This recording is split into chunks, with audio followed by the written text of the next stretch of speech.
Graça e paz, irmãos, sejam todos muito bem-vindos para cultuarmos a Deus nesse momento. Hoje nós vamos meditar no livro de Provérbios, dando continuidade ao nosso estudo. No capítulo 3, nós vamos ler os versículos de 1 a 12 e essa nossa reflexão para o nosso culto de oração. Eu quero te desafiar mais uma vez a que após essa mensagem você separe um tempo para orar, dedicar a sua vida a Deus, orar com calma, orar pela sua igreja, pelos seus familiares, orar pelo nosso país também, pelo nosso mundo. Estamos vivendo ainda tempos difíceis, precisamos orar pela cura mesmo do coronavírus e pelo tratamento, por vacina, que o Senhor nos ajude a viver esses momentos também, não é verdade? Então vamos meditar nesse texto aqui, mais uma vez pensando na sabedoria do Senhor. E nesse trecho aqui que eu separei para nós meditarmos nesse momento, nós temos 3 mandamentos do Senhor para nós aplicarmos a sabedoria de Deus nas nossas vidas. Como nós podemos aplicar essa sabedoria? Nós temos 3 mandamentos e à medida que nós formos avançando, nós vamos lendo o texto bíblico, tá bom? Então, o primeiro mandamento que eu quero destacar é que o texto nos diz: confie no Senhor. Vamos ler os 8 primeiros versículos. Meu filho, não se esqueça da minha lei, mas guarde no coração os meus mandamentos, pois eles prolongarão a sua vida por muitos anos e lhe darão prosperidade e paz. Que o amor e a fidelidade jamais o abandonem. Prenda-os ao redor do seu pescoço. Escreva-os na tábua do seu coração. Então você terá o favor de Deus e dos homens e boa reputação. Confie no Senhor de todo o seu coração e não se apoie em seu próprio entendimento. Reconheça o Senhor em todos os seus caminhos e Ele endireitará as suas veredas. Não seja sábio aos seus próprios olhos. Tema ao Senhor e evite o mal. Isso lhe dará saúde ao corpo e vigor aos ossos. Nós estamos meditando no livro de Provérbios e estamos observando também as bênçãos de Deus para aqueles que adquirem a sabedoria do Senhor para a sua vida. Só de nós analisarmos aqui o início desse capítulo, ele já tem aqui a promessa de várias bênçãos, O versículo 2 já nos fala que Deus prolonga a vida, daqueles que são sábios. Nós vimos na semana passada como aqueles que desobedecem ao Senhor trazem consequências ruins para a sua vida e às vezes até mesmo a morte, O Senhor nos dá prosperidade, paz, nós alcançamos o favor de Deus e dos homens, nós passamos a ter uma boa reputação também aos olhos dos homens. O Senhor endireita as nossas veredas, que naturalmente são tortuosas, são pecaminosas, mas o Senhor nos coloca então em caminhos retos, caminhos bons para caminharmos. E também a sabedoria de Deus nos dá saúde ao corpo. Nossa, são muitos benefícios, Poderíamos ficar aqui pensando em cada um deles. Mas hoje eu quero focar na questão daquilo que o Senhor ordena para nós, para aplicarmos essa sabedoria dele nas nossas vidas. Então, em primeiro lugar, como nós já falamos, a ordem aqui é que nós devemos confiar no Senhor. A lei de Deus, ela deve estar no nosso coração, não somente no nosso intelecto. Em uma das pregações de domingo, que nós temos caminhado aqui nas bem-aventuranças, nós falamos sobre ser limpos de coração. E nós vimos que o coração na Bíblia não é só o órgão que bombeia sangue, mas é todo o nosso ser interior. São os nossos pensamentos, as nossas emoções, a nossa razão, as nossas intenções. É tudo que compreende o nosso interior. Ele deve estar completamente voltado para Deus. Então, nós devemos guardar a lei de Deus no nosso coração. É isso que nos diz aí o versículo 1. E esse capítulo nos chama a atenção para um pecado muito perigoso na nossa vida, que é o orgulho. Você pode pensar que você não é orgulhoso, mas tente olhar nas questões pequenas da sua vida se você não é uma pessoa orgulhosa. Deus sempre exige uma humildade da nossa parte para que Ele venha realizar a obra dele na nossa vida e que Ele nos abençoe. Nós devemos reconhecer que nós não temos nada de bom para oferecer a Deus, nós não temos nada de bom em nós, mas quando Deus opera em nós, Ele gera algo de bom em nós, né? Algo que seja bom, que seja útil.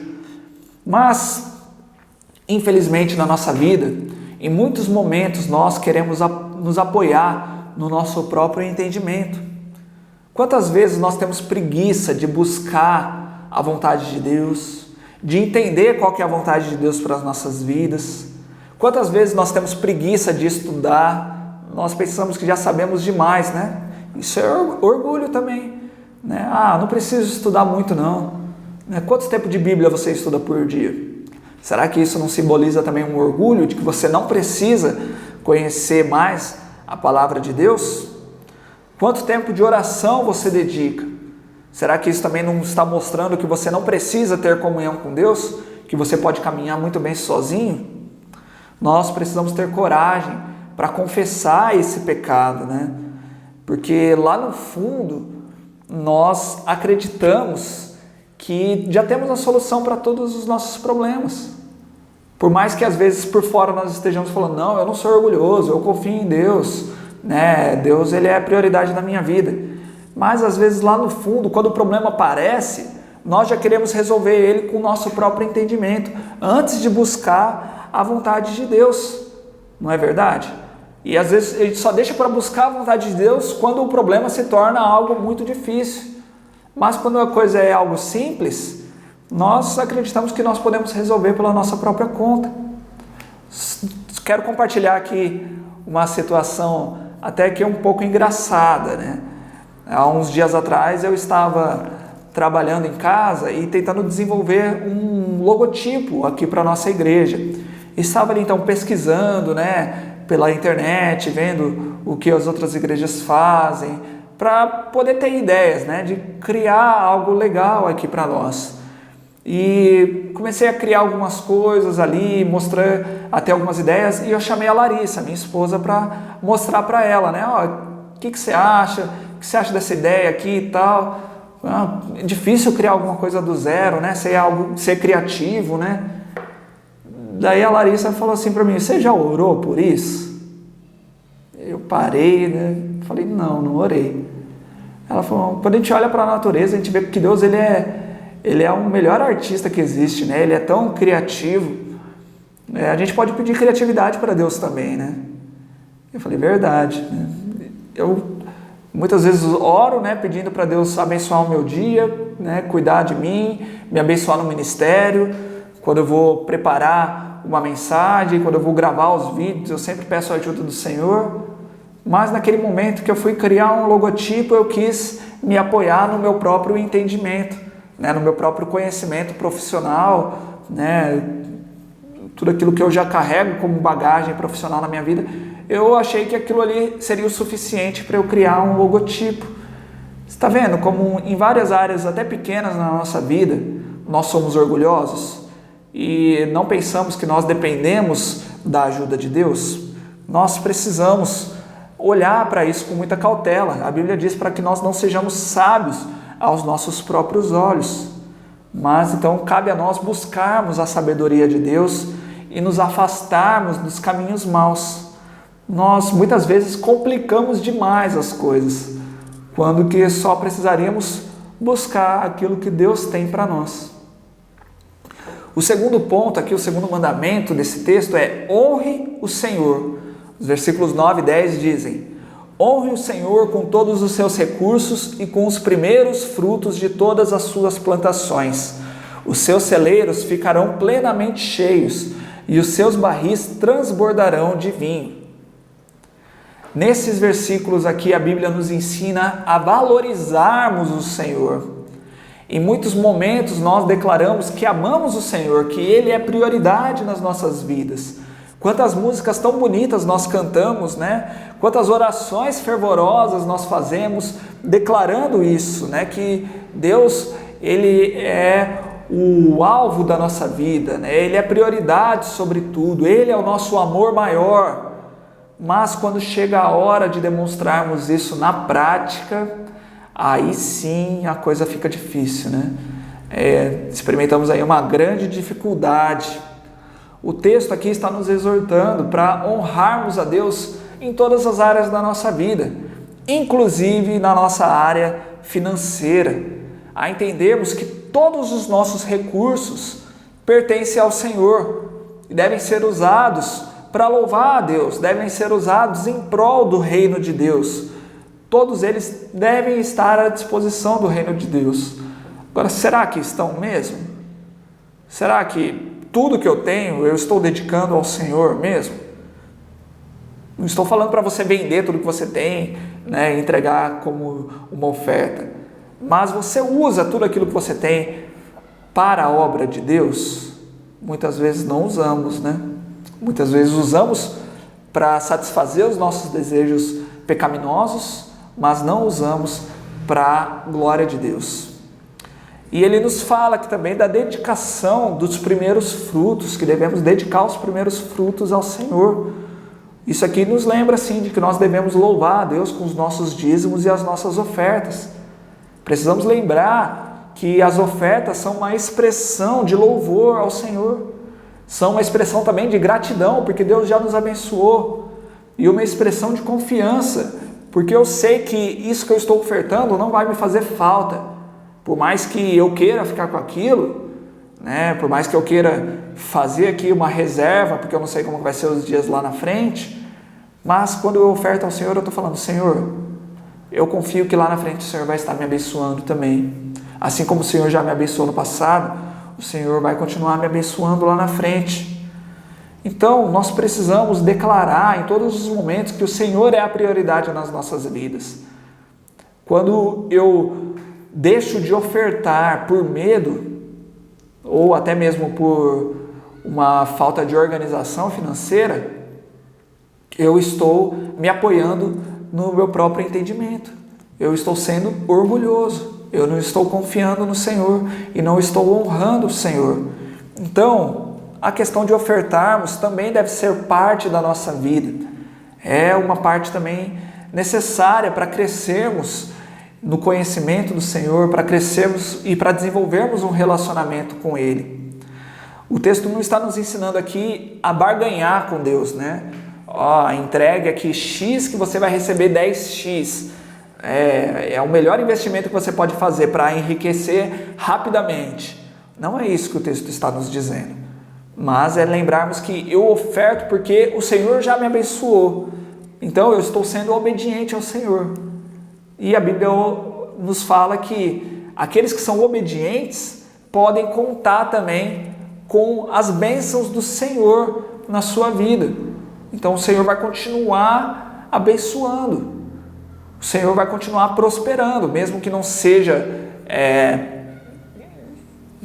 número de dinheiro, né, em finanças, mas nós podemos contar com essa prosperidade de Deus, uma prosperidade de paz, de felicidade, né? O Senhor tem para nós algo maravilhoso, muito mais precioso do que o dinheiro, que é a salvação.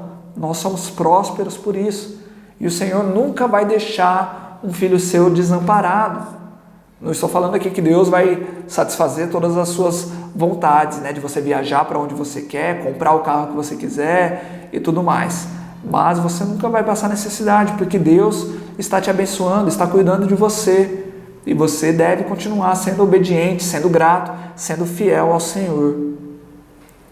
E o terceiro mandamento aqui, para nós termos essa sabedoria de Deus na nossa vida, o texto nos diz: aceite a disciplina do Senhor. Versículos 11 e 12.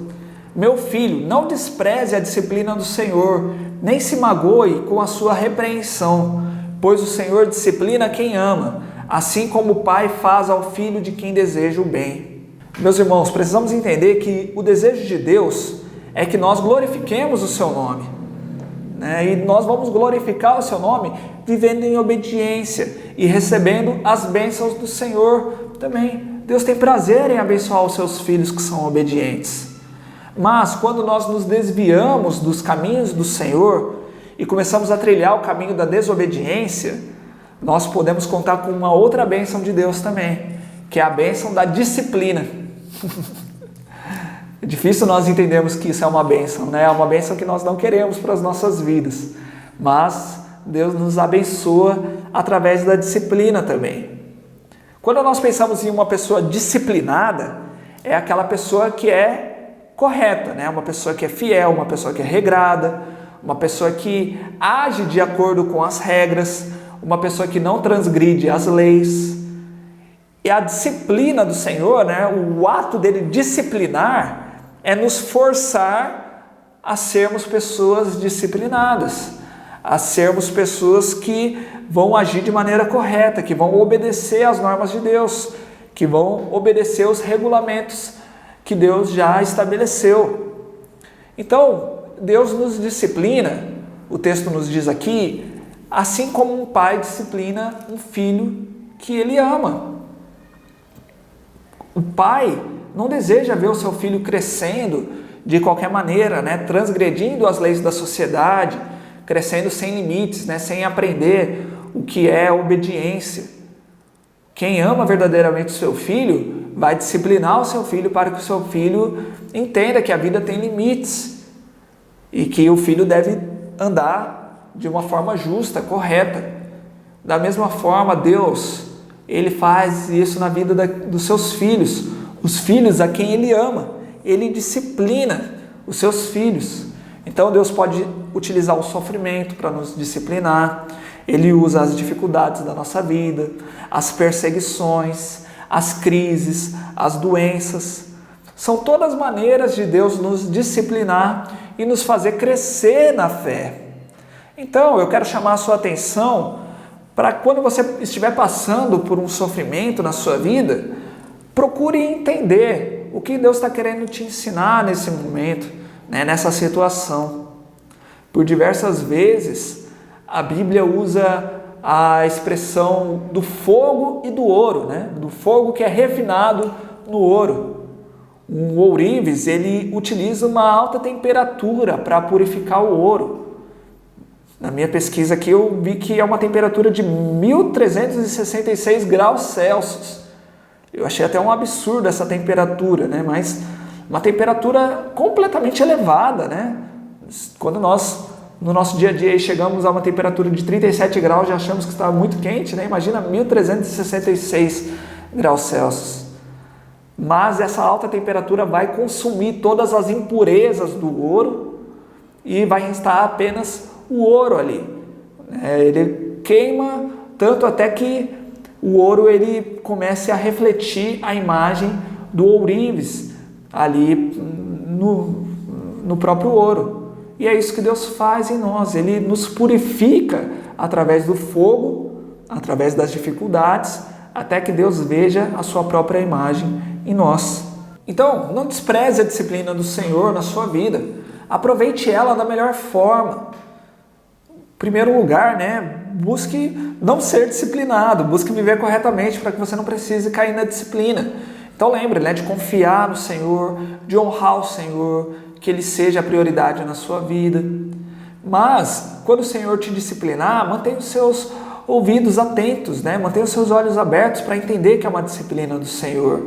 Que o Senhor está mostrando, você está errando nessa área aqui, eu quero que você mude. Talvez você esteja agindo corretamente em outras áreas, mas em uma área específica da sua vida você está errando. E o Senhor está te mostrando ali, eu não quero que você viva dessa forma. Eu quero que você faça isso, que eu já estou te ensinando, eu estou te mostrando há tanto tempo. Então, dê ouvidos a isso, né? Continue confiando no Senhor, busque honrar o Senhor acima de tudo e você então vai viver como um sábio e desfrutar as bênçãos de Deus para a sua vida. Amém? Vamos orar? Pai amado, muito obrigado, Senhor, pela Tua palavra que nos promete maravilhosas bênçãos do Senhor para nós. Nós nem merecemos, Pai, todas essas bênçãos e o Senhor coloca elas diante de nós. O Senhor só pede que nós tenhamos a humildade de não confiar em nós mesmos, no nosso próprio entendimento, abandonar o nosso orgulho, a nossa vaidade e que possamos confiar no Senhor com todas as nossas forças e honrar o Senhor acima de tudo, Pai. Ó, Pai amado, muito obrigado, porque mesmo quando nós erramos, o Senhor também não desiste de nós. O Senhor continua, Pai, nos dando uma segunda chance, e o Senhor nos disciplina, como um Pai amoroso disciplina os seus filhos. Muito obrigado por isso, Pai. Ó, Deus amado, continua nos disciplinando mesmo, Pai. Pesa a mão sobre as nossas vidas, para que nós possamos te agradar em todas as áreas da nossa vida, que não venhamos a trazer desonra ao Teu nome, mas que venhamos a glorificar o Seu nome acima de tudo e viver com sabedoria, com a sabedoria que o Senhor nos oferece. Em nome de Jesus Cristo eu oro. Amém. Amém. Que Deus te abençoe.